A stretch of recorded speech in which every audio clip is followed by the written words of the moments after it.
Hi all. இன்னைக்கு வேர்க்கடலையில் 2 disease பற்றி பார்க்க போகிறோம். ஒன்று காலர் ராட், இன்னொன்று வந்து பட் நெக்ரோசிஸ். இந்த ரெண்டுக்கும் சிம்டம்ஸ் கிட்டத்தட்ட ஒரே மாதிரி தான் இருக்கும்.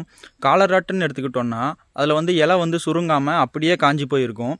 இதே பட் நெக்ரோசிஸ் எடுத்துக்கிட்டோம்னா இலை வந்து சுருங்கியும் காஞ்சும் இருக்கும். இந்த ரெண்டை வச்சு தான் டிஃபரன்ஷியேட் பண்ண முடியும்.